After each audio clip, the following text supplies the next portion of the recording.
Sarà a Padova il 21 marzo, la città al centro della giornata della memoria e dell'impegno, appuntamento ora riconosciuto per legge dedicato alle vittime innocenti delle mafie. Inutile negarlo, anche a nord-est, anche a Padova, il pericolo che questi fenomeni sia presente è alto e Padova, una delle capitali economiche del nord-est, vedrà un corteo sfilare da Piazzale Boschetti a Prato della Valle, dove verranno letti tutti i nomi delle 1000 vittime innocenti della mafia. Il nostro dovere è prendere coscienza che è un problema trasversale a tutte le nostre realtà, mafia, corruzione, forme di illegalità, evasione, usura, varie forme di illegalità.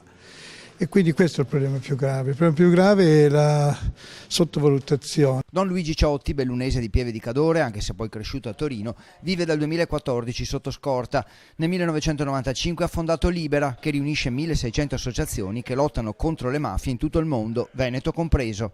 Questa è una terra che ha sempre avuto gli anticorpi, che ha sempre saputo reagire, è una terra di grandi lavoratori. Allora ci vuole in un momento come questo la lucidità da parte di tutti di assumerci di più uno scatto, perché i mafiosi ci sono. Chi è attratto dalle mafie si nasconde, diventa imprenditore, la mafia diventa più flessibile, entra in quell'area grigia tra il legale e l'illegale, difficile da individuare. Ma essere lucidi, attenti, prendere coscienza delle cose belle che questa nostra regione ha. Io sono un veneto, sono orgoglioso di essere un veneto.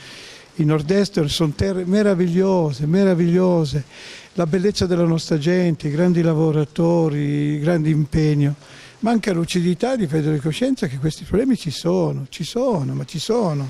E quindi non dobbiamo vergognarci di poterlo dire, è un segno di intelligenza, di onestà. L'appello è per assumersi più responsabilità, esporsi, dichiarare da che parte si sta. Troppo spesso ci sono quelli che fanno finta di non vedere. Bisogna che la gente partecipi per dire da che parte si sta.